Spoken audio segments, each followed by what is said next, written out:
19 जुलाई 1976 इस दिन वो होने वाला था जिसकी किसी को कानो कान खबर ना थी। ये घटना फ्रांस के शहर निस में सोसाइटी जनरल बैंक में हुई, जो कि आज तक दुनिया का सबसे सिक्योर बैंक था, जिसके वोल्ट का दरवाजा 20 टन वजनी था और इनकी दीवारों में लोहा लगा हुआ था जिसे तोड़ना इम्पॉसिबल था। लेकिन चोरों ने ऐसा क्या किया कि वो बैंक की इन दीवारों के अंदर दाखिल भी हो गए और 27 घंटों तक किसी को कानो कान इनकी खबर भी ना हुई।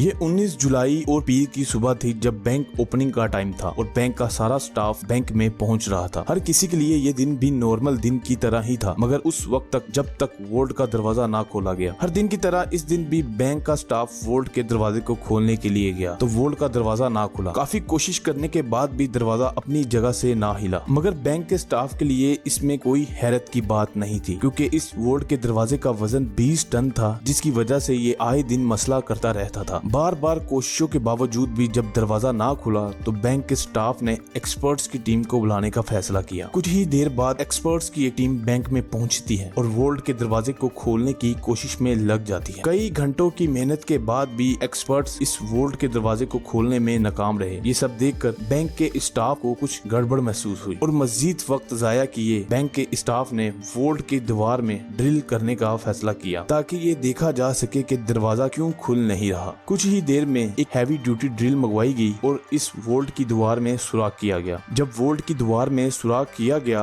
तो अंदर का मंजर देखने वाला था। इस मंजर को देखकर सबके रोंगटे उठ गए और बैंक का सारा स्टाफ हैरत में पड़ गया। ये देखकर इस पर यकीन करना काफी मुश्किल था कि बैंक वोल्ट के दरवाजे को अंदर से किसी ने वेल्ड किया हुआ था। ना ही इस वोल्ट में कोई और रास्ता था अंदर जाने का और ना ही किसी किस्म की कोई एयर कूलिंग डक्ट थी जिससे इस वोल्ट के एनवायरनमेंट को ठंडा रखा जा सके, और ना ही इसमें कोई और दूसरा दरवाजा था। किसी ने भी बैंक में ना किसी को रात में अंदर जाते देखा और ना बाहर आते देखा, और ना ही किसी किस्म के निशान बैंक के वोल्ट पर मौजूद थे। तो आखिर इस वोल्ट के दरवाजे को किसने वेल्ड कर दिया, और वो भी अंदर से। ये सब देखकर ज्यादा देर ना की गई और मशीनरी मंगवा कर वोल्ट की दीवार को तोड़ना शुरू कर दिया गया। मगर ये दीवार भी कोई आम दीवार नहीं थी, क्योंकि इस दीवार के सेंटर में लोहा लगा हुआ था और ये काफी मोटी भी थी। मगर घंटों की मेहनत के बाद इस दीवार में से एक शख्स के गुजरने के मुताबिक एक सुराख बना लिया गया था। मगर यहाँ पर भी बैंक स्टाफ को एक हैरान कुन मंजर देखने को मिला, जिसे देखकर हर किसी के पाँव के नीचे से जैसे जमीन ही निकल गई हो, क्योंकि बैंक वोल्ट में हर चीज बिखरी हुई थी और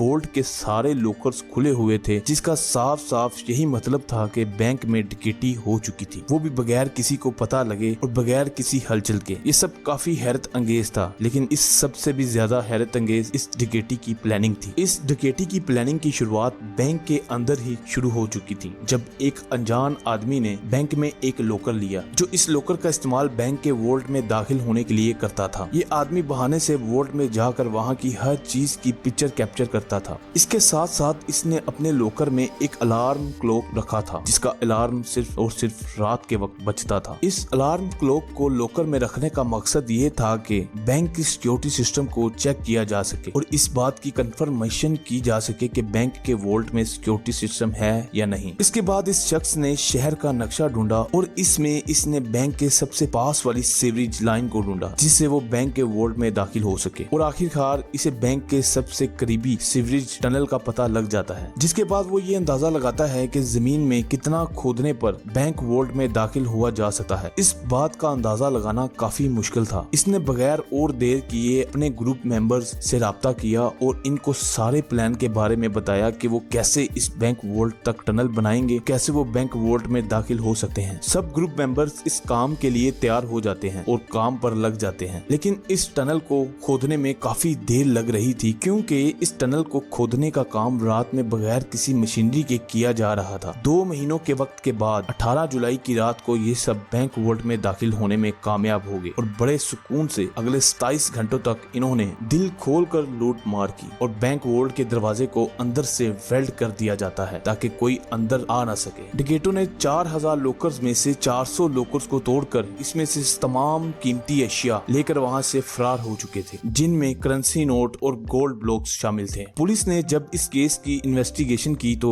इन्हें टनल में से 27 गैस सिलेंडर्स, वेंटिलेशन इक्विपमेंट्स और 1 किलोमीटर से भी लंबी इलेक्ट्रिक वायर मिली। इस डकैती के बाद पुलिस की इन्वेस्टिगेशन काफी तेज हो चुकी थी क्योंकि ये फ्रांसीसी पुलिस की इज्जत का सवाल था। 3 महीनों तक पुलिस के हाथ कुछ न लगा, मगर 3 महीनों के बाद एक चोर अपनी गर्लफ्रेंड की वजह से पकड़ा जाता है, जिसके बाद पुलिस की अच्छी खातिरदारी करने की वजह से इसने अपनी पूरी गैंग का नाम ले डाला। आहिस्ता आहिस्ता करके सारे गैंग मेंबर्स पकड़े जाते हैं और केस क्लोज होने ही वाला होता है कि पुलिस को कुछ गड़बड़ लगती है। इस वजह से पुलिस इन लोगों का रिकॉर्ड चेक करती है। रिकॉर्ड चेक करने पर पता चलता है कि ये सब लोग जो अभी पुलिस की कस्टडी में थे, ये सब छोटी मोटी चोरियां जैसे वॉलेट चोरी करना, जेब काटना वगैरह के लिए मशहूर थे। इसकी वजह से इन्वेस्टिगेशन को दोबारा शुरू किया गया। इन्वेस्टिगेशन में पुलिस को एक शख्स के बारे में पता चला जिसका नाम एल्बर्ट था, जिसने इस बैंक हाइस्ट को अंजाम दिया, जो इस डकैती का मास्टरमाइंड था। ये वही शख्स था जो बैंक में जाता और बैंक वोल्ट की पिक्चर्स लेता था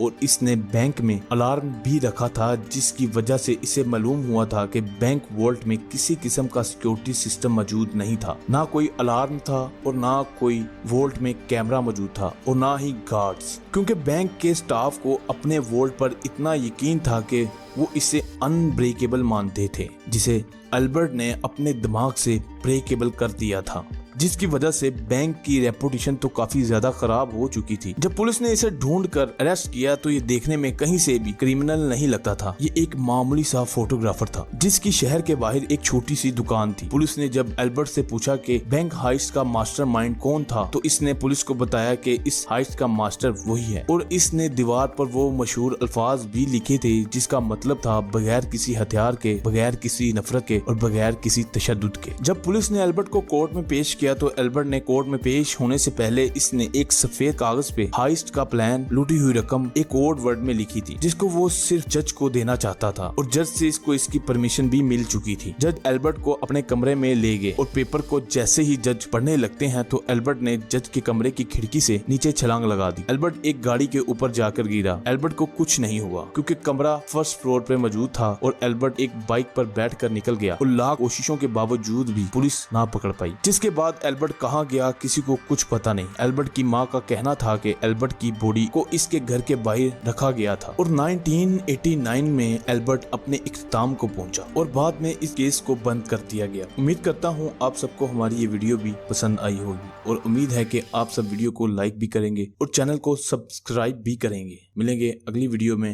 अल्लाह हाफिज।